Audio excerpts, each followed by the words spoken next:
welcome back. What can we expect in the housing market in 2024?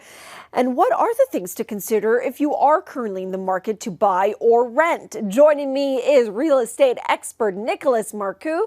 Happy New Year, Nick, first and foremost. Happy New Year. How are you? I'm doing well, thanks. Well, we all want to know, really, is it going to be a happy year in regards to interest rates? Are they going to come down? What do you think? I think in 2024, the main things to consider moving forward are three major factors. I think the first thing, obviously, is where interest rates going to go. The second thing is new home construction, because that's kind of the big one, and also new rental construction. So I think all three kind of play a major role in and are interconnected with one another. So why is it imperative to begin that the interest rates do go down? And obviously, there's a lot of concern because the recent inflation numbers came out from December. So now everyone is wondering, is the Bank of Canada going to stall on actually cutting them? It seems like everyone's in agreement that interest rate has kind of reached the plateau as far as how high it's going to go. The question is, how soon is it going to start to come down? Now, as far as real estate goes, the main things to consider are the fact that there is a large portion of the population that are up for renewal for their mortgages. So the last thing we want to do is, start renewing mortgages that were previously signed at under 2%, to 6% or more. That's going to have a huge financial impact on the people renewing their mortgage. Absolutely. Okay, let's talk about new construction. Where do we stand on supply at the moment? So the government has a target of how many homes need to be built for the next, I think it's up until 2030, in order to attempt to stabilize home prices. So it's been the problem for the last 10 years, where there are too many people looking for homes and too little supply to supply the population. So we need to construct more homes. That's the number one factor. And in order for builders to go into the market and build new homes, they need competitive interest rates, because if not, I mean, it'll be too expensive to build, and it'll obviously be too expensive for us to buy whatever they build. Yeah, so maybe the government needs to sort of think of some other measures maybe to entice those developers to build.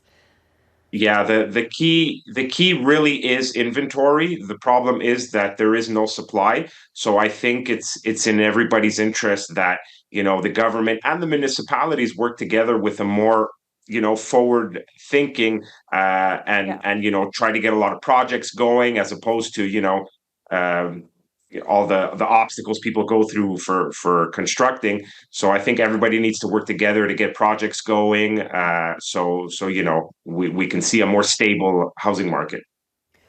And speaking of incentives, it's interesting because you are seeing that in the rental market, Nick. I've seen posters and such for new construction rental properties, and they're promoting, for example, first month of rent free.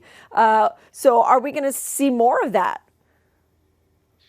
Um, I'm not sure, depending on what areas we're looking into, but I'm assuming that this year is going to be another difficult year for people looking for rentals.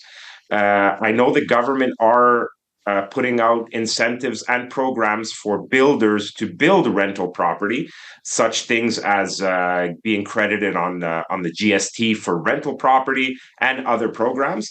But I think, for the tenant, it's going to be, rent increases again, shortage on rental properties. I think anyone who has an animal, I'm hearing a lot of bad stories for people with dogs, and it feels like it's going to be another difficult year for the person looking to rent an apartment. Okay, and like you kind of said off the top, Nick, everything you just talked about is all interconnected and kind of just boils down to those interest rates. Yeah, exactly. Exactly. We need more rental property, we need more housing, and we need to build them. And in order to build them, we need lower interest rates. And, a lot of people are renewing their mortgages now. So we have to be very careful on, what impact that's going to have. So I think, moving forward in 2024, it's, probably highly likely that through the middle of the year, interest rate will probably start coming down. Okay, I like that. Probably, highly likely. Nick Markou, thank you. Thank you. The real estate segment is brought to you by RE/MAX Platine brokers Shanna Garneau and Nicolas Markou, at your service.